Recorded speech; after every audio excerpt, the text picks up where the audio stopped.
सभी को नमस्कार। पिछले वीडियो में हमने जयशंकर प्रसाद जी द्वारा रचित अजातशत्रु नाटक का प्रथम अंक देखा था। इस अंक के नवम दृश्य में हमने देखा था कि रानी पद्मावती के पास से जब उदयन वीणा मंगवाता है तो उस वीणा में मागंदी ने जानबूझकर सर्प का बच्चा रखकर भेजती है। वह सर्प का बच्चा इसलिए रखती है क्योंकि उदयन के मन में पद्मावती के प्रति द्वेष की भावना उत्पन्न हो, इसीलिए वह जानबूझकर उस वीणा में सांप का बच्चा रखकर उदयन के पास भेजती है। जब उदयन वीणा को हाथ में लेते ही उसे सांप का बच्चा दिखाई देता है तो उदयन को यह भ्रांति हो जाती है, यह गलतफहमी हो जाती है कि पद्मावती ने ही जानबूझकर मुझे मारने के लिए वीणा में सांप रखकर भेजा है। किंतु उदयन को यह बात का पता चलते देर नहीं लगती कि वीणा में सांप रखने वाली पद्मावती नहीं है बल्कि मागंदी ही है। मागंदी यह सब इसीलिए करती है क्योंकि मागंदी गौतम बुद्ध से ब्याह करना चाहती थी, किंतु गौतम बुद्ध जब उसका अस्वीकार करते हैं, गौतम के द्वारा उसका अस्वीकार किए जाने पर राजा उदयन के साथ उसकी शादी होती है।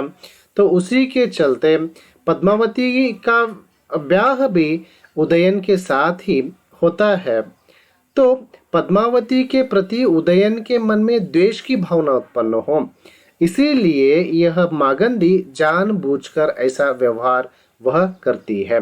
इस बात का खुलासा वासुदत्ता के द्वारा होता है। नवम दृश्य में हम यह देखते जाते हैं और इधर देखते हैं कि गौतम बुद्ध जब अजातशत्रु अपने पिता बिंबसार को सिंहासन से हटाकर स्वयं राजा बन गया है और जब समुद्रदत्त और छलना अजातशत्रु की माता, ये सब मिलकर जब देवदत्त भी है इनके ही पक्ष में, देवदत्त, समुद्रदत्त, छलना और अजातशत्रु ये सब एक हो जाते हैं और एक हो जाने के पश्चात गौतम जो हमेशा अजातशत्रु के यहाँ, बिंबसार के यहाँ दान के लिए आते हैं तो उन्हें जी भर कर दान दिया जाता था, किंतु अब सिंहासन से उतर गए बिंबसार और उनकी पत्नी वासवी एक उपवन में वे अपना बसारा बसाए हुए हैं। किंतु गौतम जब भिक्षा मांगने के लिए अजातशत्रु के महल में आते हैं तो उन्हें कोई भी भिक्षा नहीं देता और खाली हाथ लौटकर वे वापस आ जाते हैं। इस बात का पता जब वासवी को चलता है तो वासवी को अच्छा नहीं लगता। घर पर आए गौतम बौद्ध भिक्षु खाली हाथ वापस लौट कर जाए, यह उसे रास नहीं आता। वह अपने पति बिंबसार से कहती है कि मेरे पिता ने यानी प्रसेनजीत ने दान में मुझे काशी का राज्य दिया था और मगध से हमारा अब कोई संबंध नहीं रहा है, किंतु काशी का जो राज्य है, काशी की जनता को यह पत्र लिखो कि उसका जो राजकर है अजातशत्रु को न देकर वह हमें दे दे। काशी का जो कर है, काशी का जो राजकर है वह हमें दे दे। तो प्रसेनजीत क्या करता है, अपने मंत्री के द्वारा काशी की जनता को यह पत्र लिखकर भेजते हैं कि आप जो भी राजकर है वह अजात को न देकर वासवी को देने के लिए वह पत्र लिखते हैं। तो उसी के मुताबिक वहाँ की जनता राजकर अजातशत्रु को न देकर वासवी को देने का निर्णय करती है। वही हम इस अजातशत्रु के द्वितीय अंक के प्रथम दृश्य में हम देखते जाते हैं। तो मगध की जो राज्यसभा है, राज्यसभा में अजातशत्रु को समुद्रदत्त के द्वारा यह सूचना मिलती है कि काशी के जो नागरिक हैं वे राजकर तुम्हें न देकर वासवी को देने के लिए तैयार हैं और आपके प्रति उनकी भावना बहुत ही बिगड़ गई है। आपके प्रति जनता के मन में द्वेष है। द्वेष इसीलिए है क्योंकि आपने अपने पिता को सिंहासन से हटाकर स्वयं तुम राजा बन गए हो, युवराज बन गए हो। तो समुद्रदत्त अजात शत्रु को कहता है, वे काशी के लोग आपको कह रहे हैं, हम लोग उस अत्याचारी राजा को कर न देंगे जो अधर्म के बल से पिताजी को जीते जी सिंहासन से उतार कर स्वयं राजा बन बैठा है और जो पीड़ित प्रजा की रक्षा तक नहीं करता, वह प्रजा के दुखों को तक नहीं सुनता, ऐसे राजा को हम कर कदापि नहीं देंगे की बात कह रहे हैं कहकर समुद्रदत्त अजात शत्रु को कहता है। किंतु अजात शत्रु इसका गलत अर्थ लगाते हुए वह सोचता है कि ये काशी की जनता की राय नहीं है, बल्कि इसके पीछे एक सशक्त हाथ माता वासवी का है। माता वासवी के कारण ही काशी की जनता हमें राज कर देने से मना कर रही है। दोनों के बीच में, समुद्रदत्त और अजात शत्रु के बीच में वार्तालाप चल रहा है। तो उसी समय देवदत्त वहां पे प्रवेश करता है और अजात शत्रु काशी के विद्रोह वाली बात देवदत्त को बताता है। तो देवदत्त हमेशा गौतम बुद्ध की प्रगति देखकर, गौतम की लोगों में वाहवाही देखकर उससे हमेशा जला करता था। तो इसका आरोप वह गौतम पर लगाता है और वह गौतम आरोप लगाते हुए कह रहा है कि यह विद्रोह दूसरे किसी का और का नहीं है, बल्कि यह गौतम के कारण ही काशी की जनता हमसे विद्रोह कर रही है। गौतम आजकल कौशल में ही घूम रहा है। देवदत्त की प्रेरणा से तो राजपद बिठाया जाता है, राज परिषद की बैठक बुलाई जाती है और उसमें बड़ी चतुरता के साथ यह तथ्य प्रस्तुत किया जाता है कि मगध के प्रत्येक नागरिक को राज्य की प्रतिष्ठा बढ़ानी चाहिए।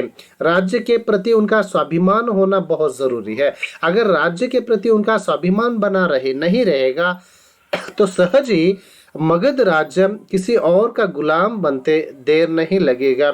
आदि आदि की बातें उनके मन में ठोक दी जाती हैं।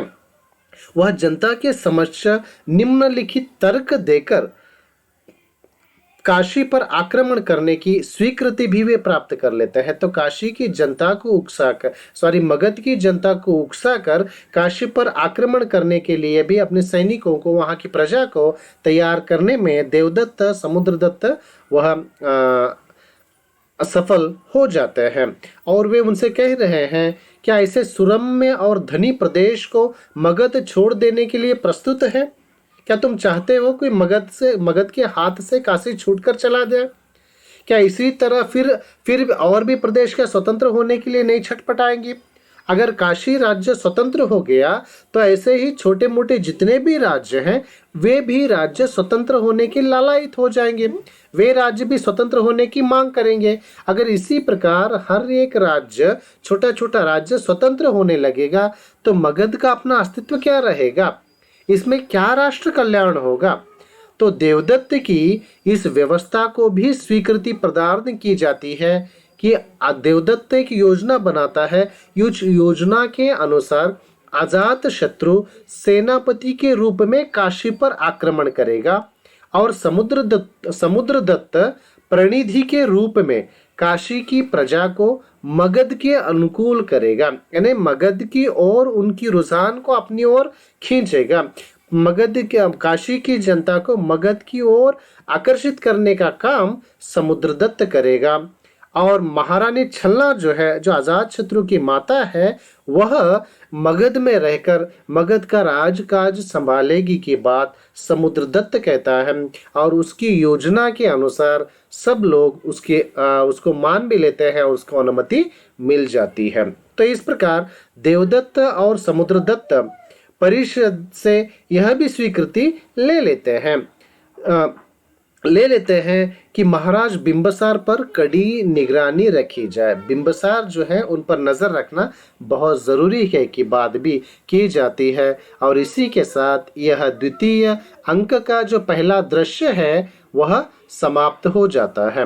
हम द्वितीय दृश्य के अंतर्गत हम देखते हैं कि मार्ग में जाते हुए कौशल का जो सेनापति बंदुल है वह स्वगत कथन है। इसके माध्यम से सूचना मिलती है कि बंधुल को, सेनापति बंधुल को काशी का सामंत बनाकर उसे वहां भेजा जा रहा है। उसे सामंत बनाकर इसीलिए भेजा जा रहा है क्योंकि मगध काशी पर आक्रमण करने वाला है और मगध की सेना का मुकाबला करने का धैर्य, साहस अगर किसी में है तो केवल बंदुल में ही है। यह बात प्रसेनजीत जानते थे, इसीलिए बंदुल को, सेनापति बंदुल को काशी का सामंत बनाकर वहां पे भेज दिया जाता है।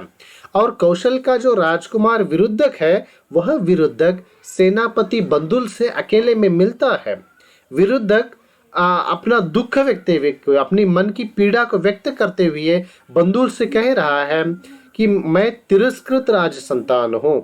लेकिन बंदुल उसे समझाता है, उससे कहता है कि तुम्हारे सम्राट ने राज्य से तुम्हें निर्वासित नहीं किया है। अगर ऐसा होता तो तुम्हारे प्रति उनके मन में द्वेष हुआ करता था, लेकिन उन्होंने ऐसा नहीं किया है। अगर तुम चाहो तो मैं काशी का सिंहासन आपको दिला सकता हूँ। तो प्रत्युत्तर में विरुद्ध कहता है, मैं दया से दिया हुआ दान नहीं चाहता, मुझे तो अधिकार चाहिए, स्वत्व चाहिए। वह बंदुल को यह भी समझाने का प्रयास करता है कि कौशल नरेश, तुम्हारी वीरता से वे संतोष नहीं है बल्कि उससे आतंकित हैं। और बंदुल, तुम हमेशा यह ध्यान रखो कि किसी भी व्यक्ति को राजशक्ति जो होती है, किसी भी व्यक्ति को अपने से बढ़कर देखना नहीं चाहती, अपने से ज्यादा उन्नति किसी और में देखना नहीं चाहती। तो इस बात से क्रुद्ध होकर वह राजकुमार बंदुल को बंदी बनाने का भी प्रयास विरुद्ध के द्वारा होता है, लेकिन उस समय में बंदुल बच जाता है। तो इसके पश्चात इधर हम देखते हैं कि रात्रि के एकांत वातावरण में माघंदी जो काशी में आकर श्यामा नामक वीर विलासिनी बन गई है, क्योंकि जो वहां उदयन की जो रानी थी मागंदी, उसके द्वारा रचाया गया जो कट है, जो कुटिल उसका बेत है, उस बेत का पर्दाफाश हो जैसे ही होता है तो मागंदी उदयन का मुकाबला करना उसके बस की बात नहीं थी। तो वह वहां से भाग कर काशी चली आती है और काशी में वार विलासिनी के नाम से वह यहाँ पे रह जाती है और यहाँ उसने अपना नाम श्यामा रख लेती है। और वह शैलेंद्र डाकू, यहाँ काशी में शैलेंद्र डाकू से मिलने के लिए आई है। यह शैलेंद्र दूसरा और कोई नहीं बल्कि विरुद्धक ही है। वह शैलेंद्र के प्रति आसक्त है। कौन? मागंदी। इसीलिए शैलेंद्र से यानी विरुद्धक से वह कहती है, मेरे हृदय में जो ज्वाला उठ रही है उसे अब तुम्हारे अतिरिक्त कौन भी बुझा नहीं पाएगा। वह कहता है कि वह उसके कुटिल भेद को समझता है, इसलिए तो कहता है कि ऐसी जो रमणियां हैं ये डाकुओं से भी भयंकर होती हैं। लेकिन उसके प्रेम निवेदन को ठुकरा भी नहीं पाता था विरुद्धक, इसीलिए उसके प्रेम को वह स्वीकार भी करता है। तो ये द्वितीय दृश्य के अंतर्गत हम देखते जाते हैं। इसके तृतीय दृश्य के अंतर्गत हम देखते हैं कि उपवन है। उपवन के अंतर्गत बंदुल की पत्नी मल्लिका और विरुद्धक की माता महामाया परस्पर वार्तालाप कर रहे हैं। यह जो मल्लिका है, मल्लिका पर विरुद्धक बहुत आसक्त था, वह उसे ब्याह लेना चाहता था, किंतु प्रसेनजीत के द्वारा इस प्रस्ताव को तिरस्कृत किया जाता है। तिरस्कृत करने के पश्चात ही मल्लिका का विवाह सेनापति बंदुल के साथ होता है। विरुद्धक की माता महामाया मल्लिका से बातचीत करते हुए मल्लिका उसे अपने पति की अप्रतिम वीरता का प्रसंग सुनाते हुए कहती है कि मेरे पति ने किस प्रकार 500 मल्लों से रक्षित एक तालाब था। उस तालाब के पानी को कोई छू नहीं सकता था। उस तालाब के पानी को पीने का अधिकार केवल मल्लों से भिन्न जाति के लिए नहीं था। केवल मल्ल जाति के लोग ही उस पानी को छुआ करते थे। उसी संदर्भ में जब मुझे अधिक प्यास लगी हुई थी तो मुझे मेरी प्यास बुझाने के लिए मेरे पति सेनापति बंदुल ने बड़ी वीरता के साथ, धैर्य के साथ उनका सामना करते हुए उन्हें परास्त कर वहां का पानी लाकर मुझे पिलाया है की बात, यानी अपने पत्नी की वीरता का वर्णन वह महामाया के सामने करती है। महामाया उस सब को सुन लेती है। सुनने के पश्चात वह मल्लिका को कहती है कि महाराज ने, यानी प्रसेनजित ने शैलेंद्र डाकू के पास गुप्त पत्र भेज दिया है और कहा है यदि तुम बंदुल का वध कर सकोगे तो तुम्हारे पिछले जितने भी अपराध हैं वह हमें क्षमा कर दिए जाएंगे और तुम उनके स्थान पर सेनापति बन जाओगे। वह आगे भी कहती है कि हे मल्लिका, मैं तुमसे बहुत प्यार करती हूँ और दूसरे तुम्हें मैं अपनी पुत्र वधू बनाने की बड़ी इच्छा थी मेरी, मैं बनाना चाहती थी, लेकिन घमंडी जो नरेश है प्रसेनजीत, उन्होंने तुम्हें अस्वीकार कर दिया, इसीलिए मैं निरुपाय होकर चुप रह सकी, कुछ कर न सकी। मुझे इसका बड़ा दुख है, मैं तुमसे बहुत प्यार करती हूँ, इसीलिए मैं तुमसे सचेत करने के लिए आई हूँ। लेकिन मल्लिका स्पष्ट शब्दों में महामाया से कहती है कि मैं अपने पति को उसके कर्तव्य से विलग करना नहीं चाहती। वे एक ईमानदार सेनापति हैं, उनके ईमानदारी को कहीं भी धक्का लाना मुझे शोभा नहीं लगता। मैं उनके कार्य में बाधा बनना नहीं चाहती कहकर उसकी बात को टाल देती है। और चतुर्थ दृश्य में हम देखती हैं कि श्यामा अपने मन ही मन वह कह रही है, उसके मन ही मन सोच रही है। उस सोचने से यह सूचना मिलती है कि शैलेंद्र डाकू के हाथों सेनापति बंदुल मारा जा चुका है और शैलेंद्र भी बंधुत्व के हाथों घायल होकर बंदी बना लिया गया है। उसी क्षण श्यामा के घर देवदत्त का शिष्य समुद्रदत्त, ये समुद्रदत्त काशी में गुप्तचर के रूप में भेजा गया है। वह आता है और श्यामा से कहता है तुम्हारे रूप की ज्वाला ने मुझे पतंगा बना दिया है, अब उसमें जलने के लिए मैं आया हूँ। तभी दासी श्यामा को सूचना देती है कि श्यामा की आज्ञा ही मेरे लिए सब कुछ है। 1000 मोहरों की जगह केवल एक व्यक्ति भेज दीजिए जिसे शैलेंद्र के स्थान पर फांसी दी जा सके, क्योंकि अभी तक किसी को भी यह पता नहीं है कि शैलेंद्र नामक जो डाकू है वो डाकू सेनापति बंदुल की हत्या की है। श्यामा ऐसी चाल चलती है कि वह समुद्रदत्त को 1000 मुद्राओं के साथ उसका वेश बदलकर भेजते हुए कहती है जाओ बलि के बकरे जाओ और फिर कभी इधर मत आना। इस प्रकार वह अपने प्रेमी शैलेंद्र को मौत के मुंह से बचाने में सफल हो जाती है। यह चतुर्थ दृश्य में हम देखते हैं। और अंत में जो 5वां दृश्य है उस दृश्य के अंतर्गत हम देखते हैं कि सेनापति बंदुल के घर में बंदुल की विधवा पत्नी यानी मल्लिका और उसकी दासी के बीच में वार्तालाप चल रहा है। मल्लिका अपने पति की मृत्यु के घोर कष्ट को सहन करने के लिए भगवान से शांति एवं साहस की प्रार्थना कर रही है, याचना कर रही है। वह गौतम के प्रति श्रद्धापूर्वक भाव व्यक्त करते हुए कहती है कि हे भगवान, तुम्हारे उपदेशों से हृदय निर्मल हो जाता है। कुछ दिन पूर्व मल्लिका सारी पुत्र मौदगल्यायन को भिक्षा देने हेतु आमंत्रित कर चुकी थी, लेकिन पति की अकस्मात मृत्यु के दुख से दुखी होते हुए भी वह दासी को आतिथ्य सत्कार का आयोजन करने के लिए अपने दासी से कहती है। सारी पुत्र और गौतम मल्लिका की इस अप्रतिम धैर्य से अत्यधिक प्रसन्न होते हैं। आनंद तो इस मूर्तिमती धर्मपरायणता से कर्तव्य की शिक्षा लो की बात गौतम कहते हैं। यह सुनकर आनंद मल्लिका से कह उठते हैं, आज मुझे विश्वास हुआ है कि केवल काषाय धारण कर लेने से ही धर्म पर एकाधिकार देते हुए सारिपुत्र कहते हैं कि तुम्हारा चरित्र, धैर्य और कर्तव्य का एक बहुत बड़ा आदर्श है। तुम्हारे हृदय में शांति का वास है। हमें मालूम है कि मल्लिका, तुम जानती हो कि तुम्हारा शत्रु कौन है, लेकिन फिर भी हमें विश्वास है कि तुम किसी के भी साथ देश भाव नहीं रखोगी।